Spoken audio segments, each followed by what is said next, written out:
3 years after the release of the Spanish conquest of Atlantis, I accidentally stumbled onto something that suggests the existence of Atlantis Tenochtitlan does indeed belong in 10,000 BCE, just as Plato says.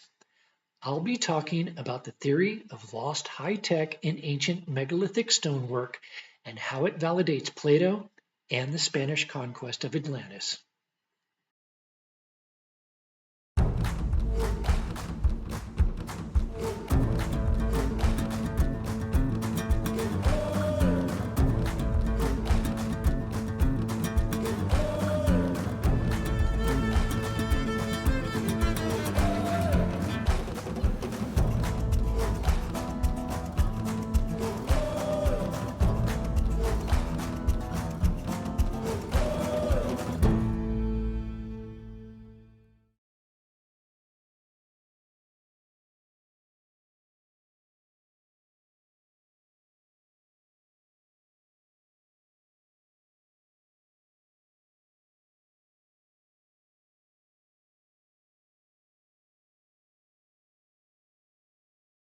Plato clearly stated Atlantis existed in 10,000 BCE. There's an interesting theory about ancient megalithic civilizations floating around the internet. The theory states that in the remote past, there were high-tech civilizations responsible for building all the world's ancient megalithic structures. The high-tech used by these ancient civilizations is evident in the stonework they created and left for us in the modern world to ponder over. In megalithic stonework, we find precision cutting, precision tooling, precision sculpting, and superior polished finishes on stone that is so hard to cut it could only have been done with modern high-tech machinery or laser etching with a 3D printer. Yet these stones predate dynastic Egypt. We also find circular holes drilled with machine precision into rock so hard that it could not possibly have been done by ancient people with primitive tools. These are machine bored holes dating to a time before dynastic Egypt. Many of the megalithic structures around the world were built with cut stone weighing in excess of 10 tons, and some of the largest stones weigh in excess of 100 tons. According to the theory, the ancient high-tech civilizations responsible for these amazing feats of engineering were completely destroyed by a sudden cataclysm around 12,000 BCE, near to the time of Plato's destruction of Atlantis. The survivors of the cataclysm rebuilt civilization from the rubble of the old civilization, and the stonework they crafted after the cataclysm was always inferior to the stonework of the megalithic high-tech civilizations that came before them. The survivors of the cataclysm left ruins that tell us they had lost all knowledge of how to construct grand megalithic stonework. The theory of lost high-tech in ancient megalithic stonework aligns quite well with Plato's destruction of Atlantis. The presence of megalithic stonework in the Americas also aligns quite well with the Spanish conquest of Atlantis claim that civilization in America is older than what we are told. So, the only question remaining is, can the theory of lost high-tech in ancient megalithic stone prove the Spanish conquest of Atlantis claim that civilization in the Valley of Mexico is older than what we are told? Can we find evidence of megalithic stonework in the Valley of Mexico like we do in Peru and Egypt to confidently say that Tenochtitlan Atlantis belongs to the megalithic age before dynastic Egypt? The theory of lost high-tech in ancient stonework confirms the presence of megalithic stonework in the Valley of Mexico. Here we see a huge megalithic statue of Tlaloc weighing 168 tons. It's said that the circular holes on the chin look as if they were machine drilled. The statue is carved from a single piece of basalt, a rock that is so hard it would have been impossible for the Stone Age Aztecs or their predecessors to sculpt it. In the Spanish conquest of Atlantis, I pointed out that the Aztec teocalli, known as the Templo Mayor, was located on the island of Tenochtitlan and torn down immediately after the conquest. The stones from the Templo Mayor were used to construct the Cathedral of Mexico City. As it turns out, the Templo Mayor stones in the Cathedral of Mexico City suggest that they are megalithic and belong to a lost high-tech civilization dating before dynastic Egypt. The northern side of the cathedral is the oldest part of the structure. It's the part built immediately after the conquest with Templo Mayor stones. This is a picture of Aztec relics at the entrance to the cathedral, which the photo says are the bases and other artifacts from the foundation excavation on display in front of the cathedral. The Cathedral of Mexico City was built directly on top of the Templo Mayor foundation after the Aztec teocalli was torn down. So, the items pictured here are from the foundation of the Templo Mayor, and according to the theory of lost high tech, they are megalithic, dating to a time before dynastic Egypt. Okay, here's a closer look at the artifacts.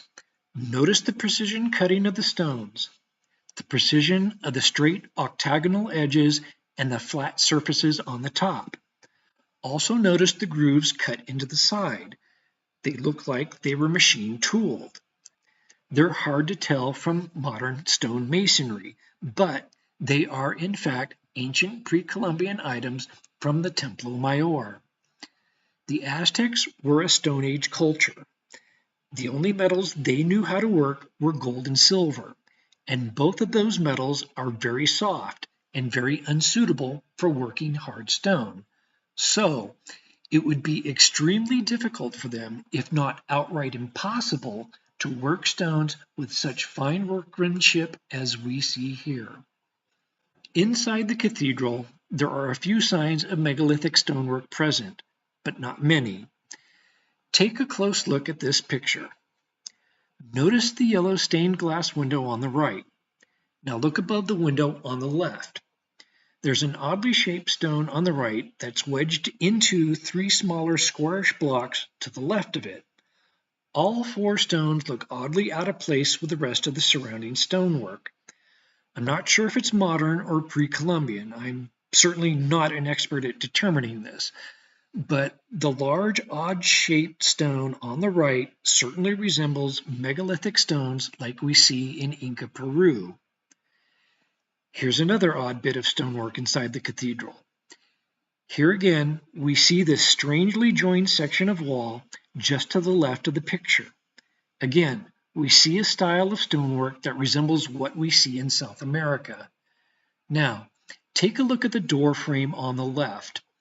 You can see the inner part of the frame is recessed from the outer part of the frame. It looks like fine machine tooling on a single block of stone that was later cut into smaller pieces.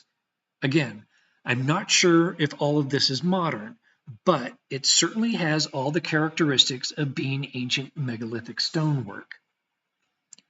The evidence in and around the Cathedral of Mexico City suggests that the Templo Mayor was a megalithic structure that was built on the island of Tenochtitlan in pre-dynastic times, and because Tenochtitlan is Atlantis, this also tells us that Atlantis existed in pre-dynastic times. The theory of lost high-tech in megalithic stone and the actual stones from the Templo Mayor support Plato's statement that Atlantis existed in 10,000 BCE.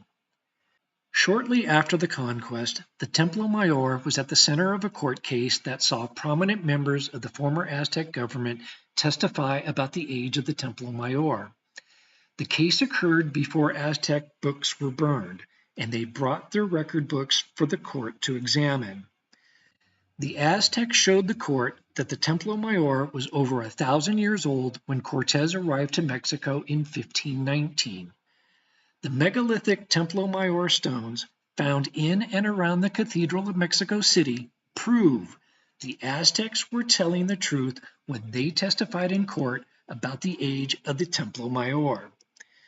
The Aztecs prove that the theory of lost high-tech in ancient megalithic stone is a correct theory, and the Aztecs validate what I've been saying all along in the Spanish conquest of Atlantis. Civilization in America is older than what we are told. If the presence of megalithic stonework in the Valley of Mexico supports the idea that civilization existed there before dynastic Egypt, then how far back in time can we place its existence before dynastic Egypt? The answer may lie in the Maya long count calendar, the most accurate calendar in the ancient world. The Maya began recording the passage of time on August 11th, 3114 BCE. That was day one in the Maya world. 3114 BCE is a pretty good indication that civilization existed in Mesoamerica on day one of the Maya calendar, despite what mainstream academic sources may say to the contrary. Megalithic stonework is also present in Maya and Olmec Mesoamerica. The theory of high-tech in ancient megalithic stone supports the idea that Maya civilization existed in 3114 BCE when they began using the long count calendar. The Maya long count calendar suggests Mesoamerican civilization is older than dynastic Egypt. The theory of lost high-tech in ancient megalithic stone made me realize that Plato's story of Atlantis describes a city from two different time periods. Parts of the story are clearly descriptions of a high-tech megalithic Atlantis, while other parts of the story are clearly references to a low-tech post-cataclysm Atlantis. Plato blends both eras of the city into a seamless tale that gives the impression of a city belonging to only one time period, not two. In episode 7 of the Spanish Conquest of Atlantis, I pointed out that the Spanish conquistadors made over 50 positive matches to Plato's Atlantis, and I also pointed out that there were many descriptions of Atlantis that don't match Tenochtitlan at all. Not even close in some cases. This suggests that all the things Plato describes about Atlantis that don't match Tenochtitlan are the things that belong to megalithic Atlantis before Plato's cataclysm of 10,000 BCE. Things like concentric circles, orichalk, electrum, etc. All the high-tech things that Plato tells us were there. Those things belong to pre-dynastic, pre-cataclysm Atlantis. The things that match both Plato's description of Atlantis and the Spanish conquistadors' description of Tenochtitlan suggests Plato is describing the low-tech post-megalithic Atlantis of the 12th century BCE, the 5th century BCE, and the 16th century AD, as pointed out in the Spanish conquest of Atlantis. That's the Atlantis that was rebuilt after the cataclysm, and it explains why some things don't match between Plato and the Spanish conquistadors. The survivors of the cataclysm rebuilt the city of Atlantis and the Templo Major from the rubble of the original, and it's the rebuilt post-megalithic Atlantis Plato wrote about in the 5th century BCE. It's also the Atlantis Cortes conquered in 1521. The elephant record in Mesoamerica certainly suggests that Atlantis Tenochtitlan existed in both pre-dynastic and post-megalithic times. The fossil record dates many of the animals to around 12,000 BCE, while the post-megalithic stonework of Mesoamerican civilization suggests that elephants survived into the late Bronze Age. Plato's destruction of Atlantis is the catastrophic event of 12,000 BCE suggested by the ancient high-tech theory. That's a no-brainer. However, it still doesn't validate Plato's claim that the entire continent of Atlantis, filled with cities, towns, villages, and roads, sank to the bottom of the ocean. The megalithic stonework in the Valley of Mexico debunks Plato's destruction of Atlantis. It didn't sink to the bottom of the ocean like Plato says it did. And Tenochtitlan is Atlantis. We know the Templo Major survived the cataclysm, was rebuilt, destroyed again in the Spanish conquest, then rebuilt into the Cathedral of Mexico City. That's the lost high tech of ancient megalithic stonework theory in a nutshell. Destroy, survive, rebuild. It's a valid theory. The Templo Major suggests Tenochtitlan Atlantis predates Plato's cataclysm of 10,000 BCE. The evidence of megalithic stonework in the Valley of Mexico and the geological evidence of an ocean floor lacking a sunken continent filled with roads and sunken cities clearly say the destruction of Atlantis didn't happen the way Plato told it. High-tech megalithic Atlantis was clearly destroyed like the rest of civilization the world over, but water is not responsible for what destroyed pre-dynastic megalithic Atlantis. There's no evidence to support the idea. Plato fails Plato's criteria for Atlantis. Even though part of Plato's description of Atlantis is post-megalithic, it can still be a post-megalithic city that existed as far back as 10,000 BCE, just like he says, just like the stones from the Templo Major suggest, and just like the theory of lost high-tech in ancient megalithic stone suggests. It's all good. Plato clearly stated that Atlantis existed in 10,000 BCE. And you know what? He just might be right again.